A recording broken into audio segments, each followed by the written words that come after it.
생소하거나 잘 모르고 넘어가기 쉬운 시사 용어를 알기 쉽게 풀어보는 시간입니다. 신박한 시사사전 시간인데요.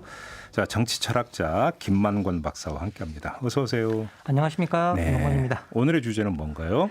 네, 여권에서 추진하는 이제 중대범죄수사청을 두고 윤석열 검찰총장이 검찰 수사권을 완전히 박탈하는 법치주의 말살이다 이렇게 강하게 비판했습니다. 예, 그래서 오늘은 과연 법치주의가 무엇인지에 대해서 알아보고자 합니다. 우리가 이제 법치주의 참 많이 쓰는 용어인데 네. 이번에 한번 좀 제대로 한번 공부를 해보죠. 일단 기원이 어떻게 되는 겁니까? 네, 이제 영어로 이게 rule of law라고 표현되는 이제 법치주의는 원래 rule of man, 다시 말해서 인치와 대조되는 말로 생겨났습니다. 그렇죠. 예. 예, 법치의 개념이 처음 생겨난 건 고대 그리스 시대인데요. 예. 이 개념은 그 어느 누구도 법 위에 있을 수 없다는 것으로 아리스토텔레스가 저서 정치학에서 명확하게 제시하고 있습니다.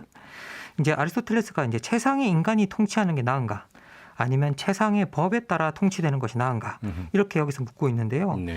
이제 아리스토텔레스의 이제 그 결론은 최상의 인간보다 최상의 법이 더 낫다는 겁니다.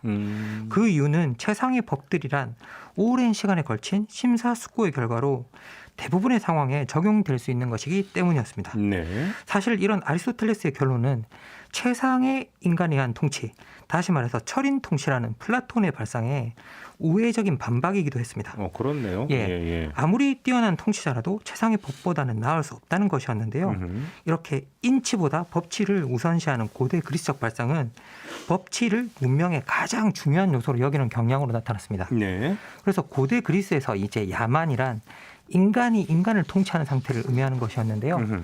여러분이 뭐 영화 300 같은 거 보면 페르시아인들을 두고 이제 야만인이 쳐들어왔다 이렇게 표현을 하는데 분장을 그렇게 시켰던 누구? 예, 그게 알고 보면 인간이 인간을 통치하는 사람들이 쳐들어왔다 이런 뜻이었습니다. 예, 근데 법하면 또 로마법 얘기 많이 하잖아요. 로마 시대에는 어땠어요?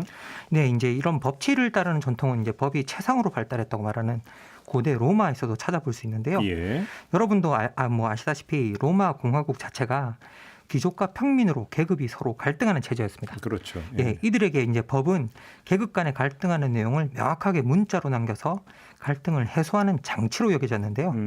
마키아벨리는 이렇게 갈등을 제도적으로 해소하는 성문법이 로마 공화국을 가장 강력한 국가로 만들었다 이렇게 칭찬을 합니다. 예. 결국 로마인들에게 공화국이란 법이 통치하는 곳이었습니다. 이제 법치가 없다면 자유인도 없고 공화국도 없다는 게 이들의 신념이었습니다. 이런 맥락에서 키케로 같은 이들은 자유롭고자 한다면 우리는 모두 법의 하인들이다. 이런 말로 법치를 강조하기도 했습니다. 자유롭고자 하면 법의 하인이 되어라 이런 얘기입니까? 예, 역설적인 그런. 근데 근대적 의미에서 법치 개념은 어떻게 되는 거예요?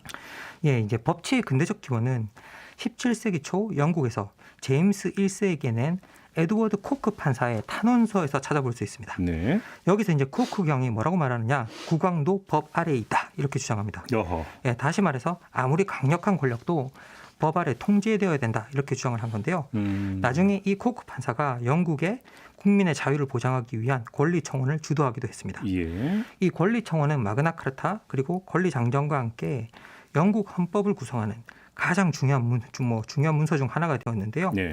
이런 영국적 전통은 또 미국으로 넘어갔고 미국에서도 법치란 대통령도 법 위에 있을 수 없다. 모든 권력은 법에 의해 통제돼야 된다라는 정신으로 발전했습니다. 예. 이런 과정을 통해 지금의 법치주의 개념이 자리 잡았다고 보면 되겠는데요. 국가의 권력기관이나 그리고 권력 행사를 법으로 제한해서 국민의 자유와 권리를 보장하는 것을 목적으로 한다 이렇게 보시면 될 것 같습니다. 자, 이제 법을 이렇게 바라보는 건 좋은데, 예. 근데 법이 다 좋은 법은 아니잖아요. 예. 악법도 법이냐, 뭐 이런 이야기는 여기서 따라붙는 거 아니겠습니까? 예. 제가 이런 말씀을 이제 들을 때마다 반드시 인용하는 분이 한 분 있습니다. 이제 고 박세일 서울대 법대 교수인데요. 네. 보수 정당 활동을 하시긴 했었지만 이게 학계에서는 폭넓게 신뢰를 받았던 학자라고 할 수 있을 것 같습니다. 이 박세일 교수가 2001년에 법치주의와 법률주의라고 하는 아주 뛰어난 칼럼 하나를 썼습니다. 예. 이건 제가 꼭 원문을 그대로 여러분에게 좀 들려드리고 싶은데요. 예. 이 칼럼에서 박세일 교수가 이렇게 묻습니다. 법치주의란 무엇인가? 법치주의란 국민이 모두 법을 잘 지키는 것을 의미하는가? 그리고 정부가 모든 것을 법대로 처리하는 것을 의미하는가? 아니다. 법치주의는 그러한 것이 아니다.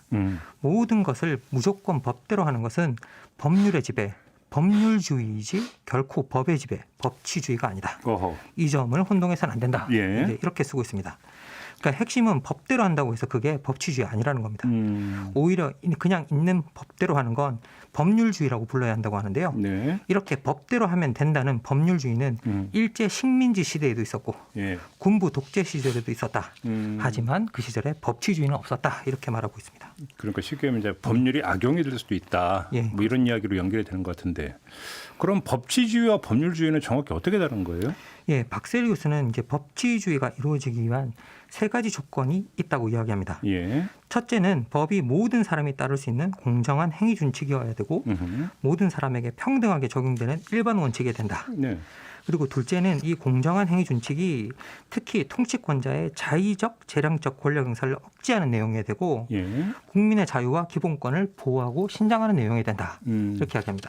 그리고 셋째는 법의 집행이 엄정하고 공평하고 투명해야 된다. 네. 법의 집행과 절차에 예외, 차별, 표적, 자의가 있어서는 아무리 법의 내용이 옳아도 이는 법치주의가 아니다. 네. 이러면서 법치주의가 민주주의를 강화하고 개인의 권리를 보장하고 공정한 경쟁 환경을 만들어서 시장 경제가 안정적으로 작동할 수 있도록 해야 된다. 이렇게 이야기하고 있습니다. 이런 정의에 대해서 학문적으로 평가를 하신다면? 예, 이제 실제 이런 박세일 교수의 법치주의에 대한 정의는 당대에서 대부분의 입헌적 민주주의자들이 주장하는 이제 법치주의 내용과 부합을 하고 있습니다. 네. 아무리 법대로 한다고 해도 그 행사가 민주주의를 약화시키거나 개인의 권리를 침해한다면 그건 법치주의가 아니다라는 겁니다. 그래서 실제로 이제 헌법대로 하자는 주장이 있는데요. 예. 그게 헌법주의라고 합니다.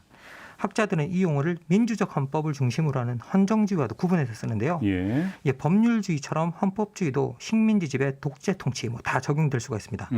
이런 점에서 박세일 교수의 법률주의와 법치주의 구분은 타당하다는 생각입니다. 결국은 민주주의와 연관성이라고 봐야 되거든요. 예, 정리라면. 예. 근데 법률주의 때문에 발생할 수 있는 문제점이 있을까요? 예, 이제 무엇보다도 이제 법치주의가 아니라 법률주의가 작동하는 곳에서는 법치와 정치의 경계가 흐려진다는 문제점이 있습니다. 예. 이제 법대로만 하면 되는 곳이라면 정치의 역할이 사실상 필요가 없는데요. 네. 이제 우리는 흔히 법대로 하자 이렇게 말을 하긴 하는데 그렇죠. 예, 국가에는 법대로 할 수 없는 이러저러한 일들이 있습니다. 이제 여러분이 알고 있는 사면권도 형식적으로는 법률의 형식을 취하고 있지만 이미 내려진 판결을 뒤엎는 일종의 정치적 행위입니다. 네. 예, 그래서 이제 대통령이나 의회가 하는 통치 행위는 국가의 사법 심사의 대상이 되지 않는다고 보는 쪽이 학계에서도 다수입니다. 지금 이제 뭐 검찰의 월성 원전 관련 수사가 아직도 논란이 되고 있는데요. 네. 이 문제도 법률주의와 법치주의라는 관점에서 생각해 보기에 적절한 사례가 아닌가 뭐 이렇게 생각이 듭니다. 그럼 이게 조선 시대 보면 법도가 있고 관도가 있다고 그러잖아요. 예, 그렇습니다. 예. 그 관계라고 보면 되는 겁니까? 예, 뭐 유사한 관계로 볼 수 있을 것 같습니다. 그래요. 예. 아무튼 자 그럼 이제 처음으로 돌아가서 윤석열 총장이 법치주의 말살이라고 표현을 하지 않았습니까? 이건 예. 어떻게 봐야 되는 겁니까 그러면? 뭐 제가 아는 법치주의의 핵심은 하나의 권력기관에 너무 많은 힘을 주지 말라는 겁니다. 네. 예, 검찰의 기소권과 수사권 분리가 거론되는 배경에는 이제 그런 면이 작용했다고 봐야 될 것 같고요. 검찰도 자신들이 민주화 이후에 강력한 권력기관으로 군림해왔다는 사실 부정할 수 없을 겁니다. 네. 예, 명백한 건 2년 전 인사청문회에서 예. 윤 총장이 스스로 검찰은 제도의 설계자가 아니다. 검찰은 정해진 제도에 충실한 집행자다라고 이렇게 말하면서 네. 수사권과 기소권 분리에 원칙적으로 찬성을 했었고요. 국회 입법을 존중하겠다고 명백하게 말했습니다. 네. 그런데 이젠 반대로 지금 검찰은 이제 결국 수사권과 기소권을 함께 가져야 검찰의 법 집행 권한이 보장받는다 이런 주장을 하고 있는데요. 어떻게 민주적으로 권력을 행사할 것인가라는 법치주의라는 큰 틀보다는 네. 법 집행의 효율성과 편의성만을 강조한 법률주의적 태도에 더 가까워 보입니다. 네. 그리고 뭐 더해서 한 가지 제가 뭐 말씀드리고 싶은 부분은 자신들과 관련된 일에는 이제 이런 법대로 하자는 법률주의라도 제대로 작동하고 있는지 여부입니다. 네. 예를 들어서 이제 검찰총장은 검사는 검사 통일체 원칙에 입각해 운영되는 조직이다. 이렇게 공개적으로 말을 하고 있는데요. 네. 이 원칙은 여러 문제로 인해서 2004년에 법전에서 폐기된 원칙입니다. 그렇죠. 법전에서는 그 삭제가 됐죠. 예. 알겠습니다. 자 이렇게 마무리하죠. 김만권 박사와 함께했습니다. 고맙습니다. 네, 감사합니다.